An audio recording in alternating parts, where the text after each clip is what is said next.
Yo, everybody, how's it going? YouTube Live.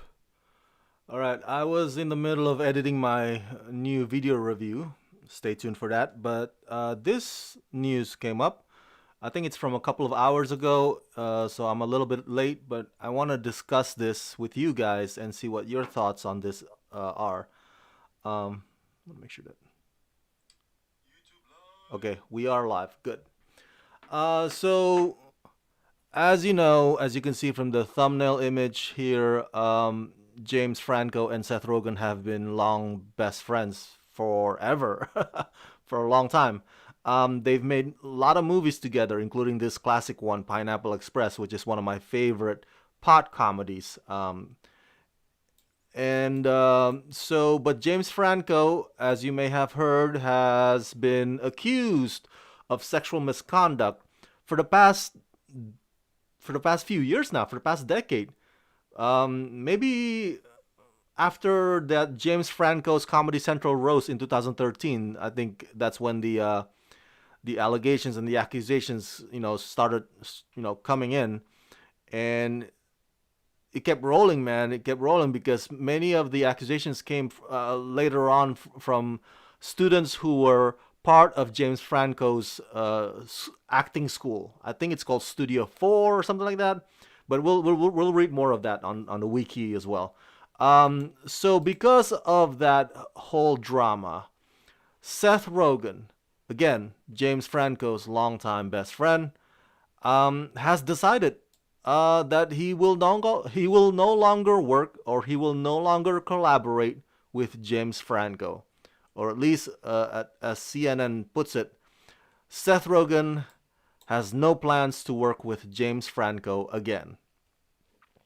So let's read this. Seth Rogen says he has no current plans. Can you read it? Let me make this bigger. There you go. He has no current plans to work with his former collaborator James Franco in the wake of sexual misconduct allegations.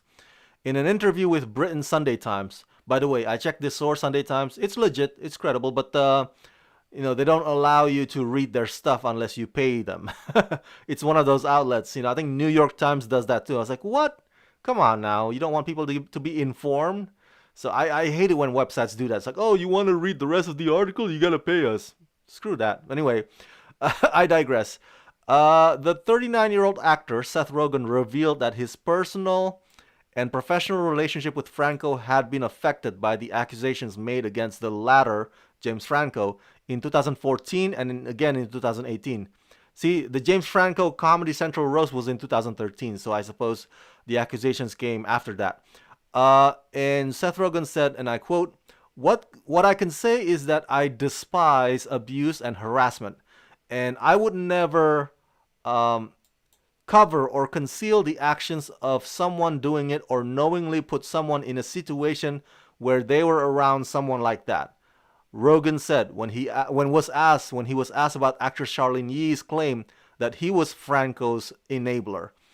The reason why Charlene Yee, points the finger at Seth Rogen being the enabler of James Franco is because the next paragraph, Rogen expressed regret over his infamous 2014 Saturday Night Live joke, which trivialized the then recent revelation Franco had propositioned a 17-year-old on Instagram.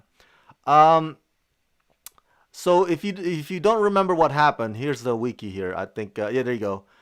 There's a 17-year-old girl who posted screenshots of text messages between her and James Franco on Instagram. Um, Again, this was in 2014. Where is that? There you go.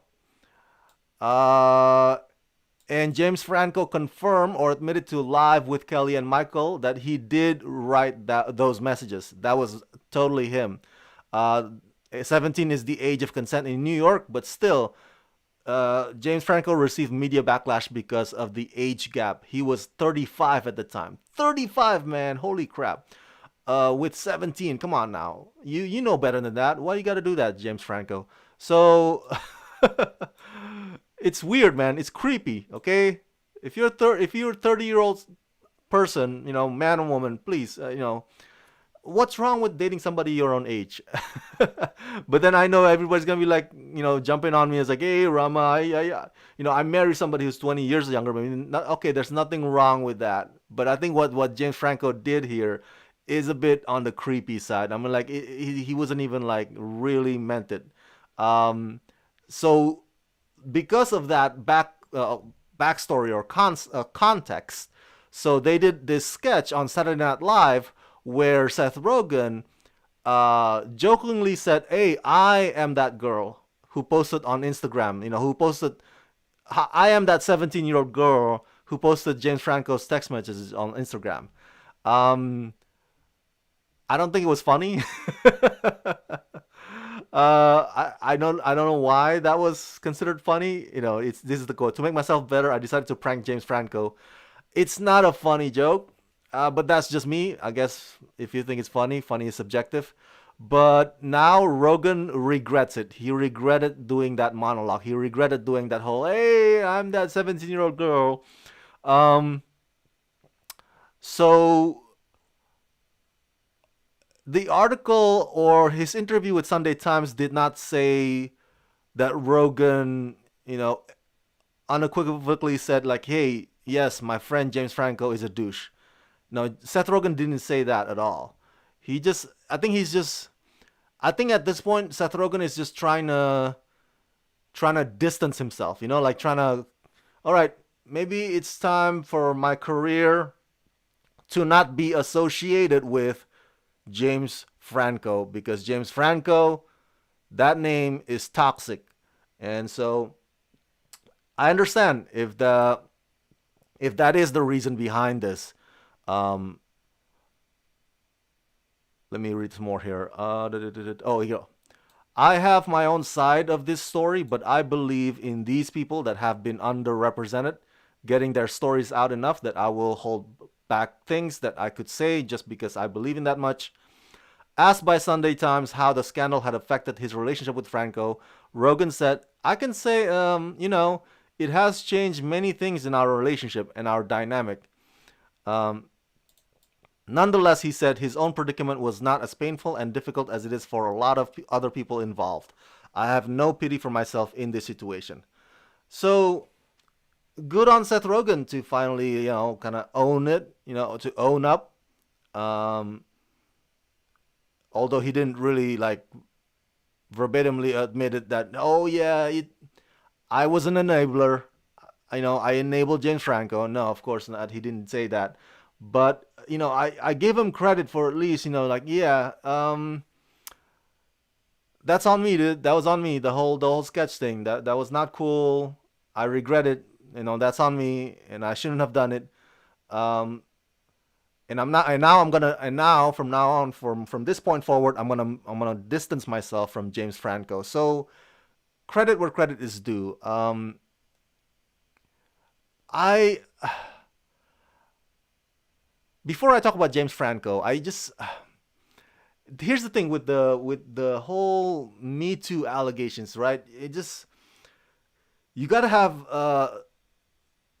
judgment. You gotta have, what's the word I'm looking for? Wisdom. You gotta have discernment, um, because you gotta see it on a case by case basis. I still believe, and then this is just me. If you don't want to believe the way I do, that's fine. But I still believe that in the case of Amber Heard and Johnny Depp, for example, I still believe Johnny Depp, right? I see the case, and it leans more favorably towards Johnny Depp.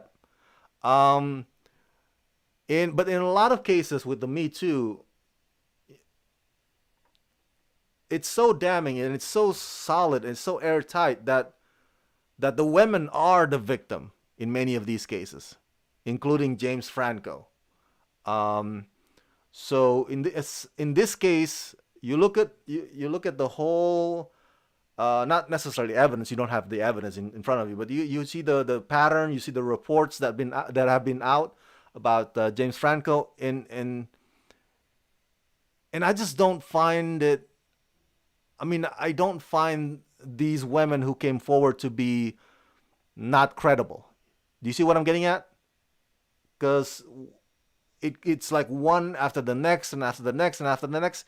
That's usually that's usually the signal. That's usually the alarm. That's usually the the bell that should hit in your head. It's like, wow, if there's so many coming forward, that should be more than enough usually to let you know who's the bad guy in that particular case.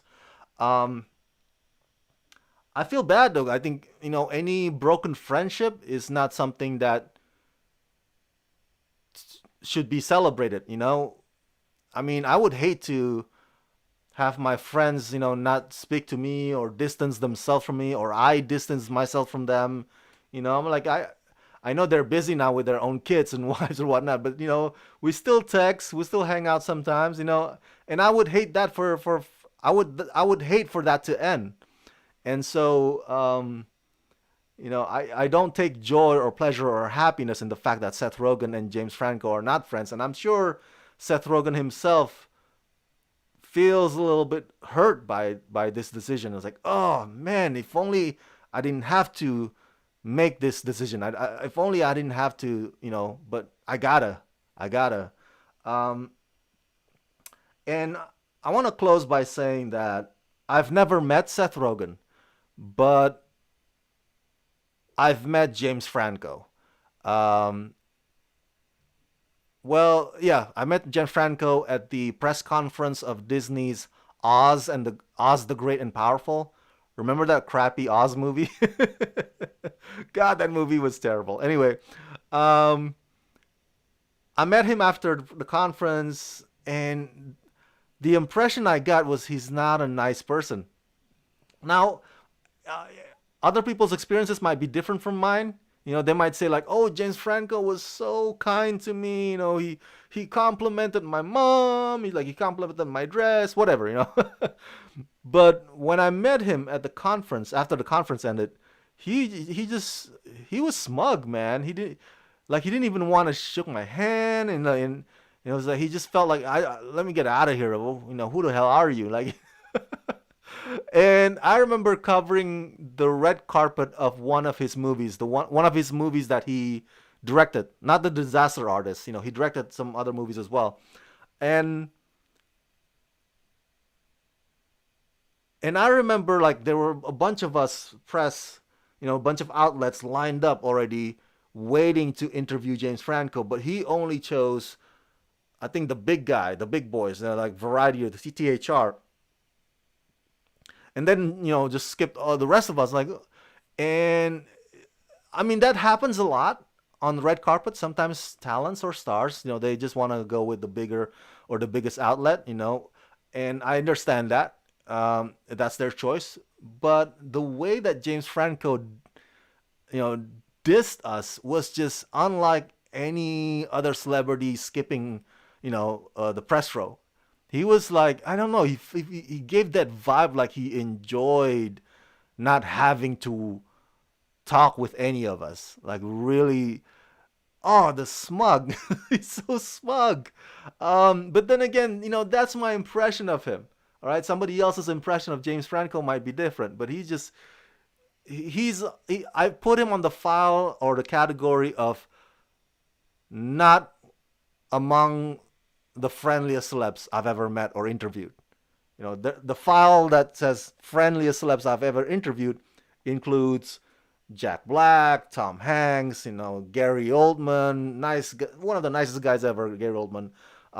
But this file, this other file, definitely James Franco is in that, the not so nice celeb, and so that's neither here nor there. That of course my experience doesn't speak to his allegations or his accusation, but I just want to say that he's not a very good person in person. He's a little bit of a jerk, and so in the matter of Seth Rogen separating himself from James Franco, I'm gonna end by saying, good riddance. I know it's always tough, breaking friendships, or cutting ties with your friends. It's not a fun thing, It's not something that anybody should celebrate. But Seth Rogen is so much better than James Rogan. Than James Franco in terms of talent, in terms of personality, and um, yeah, I think Seth Rogen, is better off without James Franco. But look at the history, man. Look at the history. They did The Interview together, Sausage Party, The Disaster Artist, and Pineapple Express. That's a lot of history, yo. That's best friends, yo. So, mm. But anyway, let me know what your thoughts are on this matter in the comment section below. And if you were a fan of James Franco before, are you still a fan of James Franco now, or has your opinion about him changed in some way, maybe negatively? Do you think and do you think that this is the end of James Franco's career? Do you think he can make a comeback, few years down the road maybe, or this is it? This is the end of it? Because I think this is the end of Shia LaBeouf's career. I don't think Shia LaBeouf would be able to come back from that accusation by FKA Twigs. I mean, that was just really damning. Um, but I don't know if James Franco could come back or not. I think in 2019, here you go, 2019, two female former students of Franco's now closed film and acting school filed a lawsuit against him and his partners. It's just like, I mean, these accusations just keep coming, man, just keep coming. That's how you know something is wrong, when it's just not when it's not just one or two people, when it's so many of them, because and the reason is that because when you're famous and rich and powerful, um, sometimes it gets to your head the idea that, oh, I can get away with this. If I can get away with it once, I can get away with it again and again and again and again. And that's why, hence, usually there's a pattern of many victims instead of just one or two people. So let me know your thoughts about this in the comment section below. And as always, subscribe, subscribe, subscribe. Let's rock this.